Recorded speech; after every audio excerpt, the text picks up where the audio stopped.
this is Bridget Danner, and I'm here with Executive Chef Rich Meyer of Trifecta Tavern and Bakery, and he's going to show us the professional gourmet way to make meat stock today. So thanks for having us, Rich. Oh, it's a pleasure. I'm glad you're here. Yeah. This should be fun. You ready to do it? I'm ready. Yes, absolutely. All right, well, the first step in stock making is the browning of the bones. We're making a beef stock today. And we try to render all the fat out of these bones and brown them up nicely to get a good color and flavor in our stock.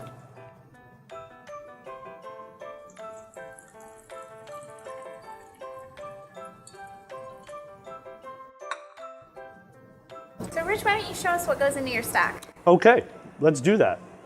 First and foremost, beef bones. We have some grass-fed beef here.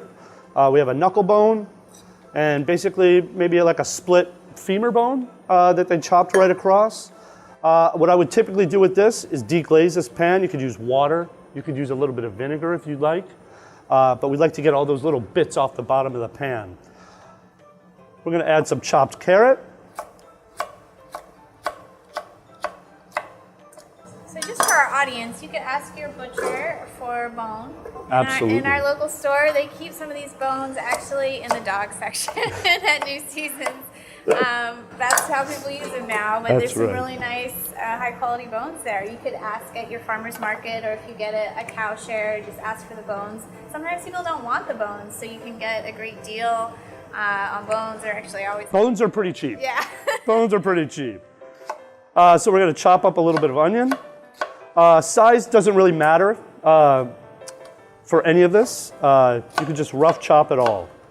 We're going to just put everything in one pot. We're going to cook it for hours. Celery root, instead of celery, I prefer to use. Take the top off there, the bottom. We'll set those aside, and then we'll just peel this. I have never used this before. I think it's got a great flavor. So this pot size, is that how much stock you're going to make? Well, for this, we're doing a much, much smaller size than I would typically do in the restaurant. In a restaurant size, I would roast typically about 20 pounds of bones at a time. Wow. And usually get a finished product of about 2.5 to 3 gallons of really rich stock. So we're not going to use all of this. Probably just use about a quarter of it.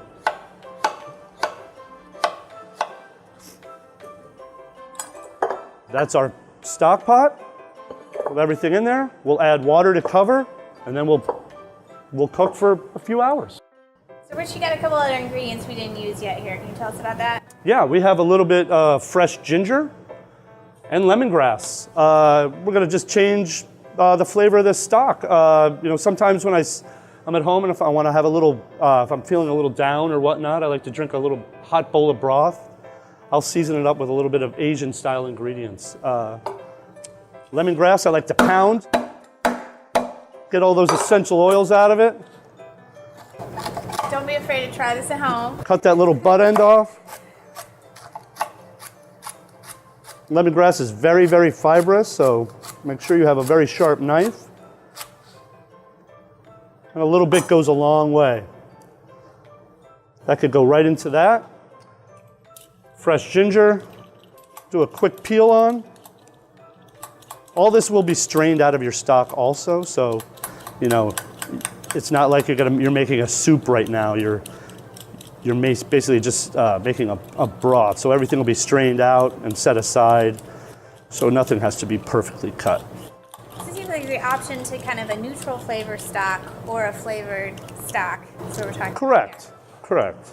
This is a great segue into our nutrition aspect of stock, because this is already super nutritious, and now we're adding like an extra level of nutrition, like you mentioned, if you're feeling under the weather, Yeah. you're feeling phlegmy, Yeah. ginger to open you right up. Yeah, nothing makes me feel better than a hot bowl of Asian-style broth. All right, and that's it. That would go in, and you could add as much or as little. It's all to your liking.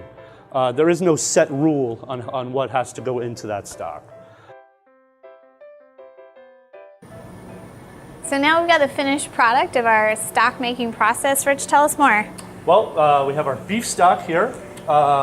We've cooked this for hours on the stove, and this is what we got remaining. A couple of cups of really rich and flavorful beef stock. The other container here is fish stock. The difference between these two, we do not roast these bones for the fish stock. Okay. We rinse them in cold water. This was made with halibut bones, which is a non-oily fish, and we cooked that with lemon, onion, carrot, and celery. Wow. So tell us how you might use some of these in the restaurant for making dishes. Sure. Obviously, the beef stock we make a lot of sauces with. We do a lot of steak grilling here, and we serve it with what we call a Demi Glaze, which is a beef stock reduced and reduced and reduced and reduced till it's almost like Jell-O consistency. Very gelatinous, and that's how we finish the sauce for our beef. We serve many of fish stews and fish soups here. You could use this for chowder, fish chowder, clam chowder, things like that, just to add another profile to a soup. Great. Okay. So now that we've cooked our stock, let's learn a little bit about the nutrition of these stocks. So here we've got our beef stock. Both of these stocks are high in minerals, very absorbable minerals too. So all the minerals that were pulled out of those bones, calcium, magnesium, silica, sulfur, they're all in this very digestible form. It's something you can actually use to make baby formula. Research before you do that. You can use for children so they get more minerals. So very powerful in that way. Another thing you may have noticed when we looked at those bones, that there's a lot of gristle. So all that joint material is full of collagen that's extracted from the joints, and it's now put into the soup. So that makes the gelatin the thick part of the soup. And it has all this glucosamine compounds, just like you'd buy in a supplement, that help heal your joints. So in the long term, they help rebuilding your joint material. They actually stimulate growth hormone to rebuild your joints, stimulate collagen production in your own body. And in the short term, they're anti-inflammatory. So the amino acids in these broths are different than if you eat a piece of meat. And this is why we have to eat all parts of the animal to get all the benefits. So if you eat a piece of flesh meat, it's high in certain amino acids that build your muscles. And if you eat this joint material to make broth, it's a different profile. So this is calming for the body, it's protective of the cells, it can help you sleep, and it just kind of evens out and heals some things. So let's see, what else can we talk about? Let's talk a little bit about this fish broth.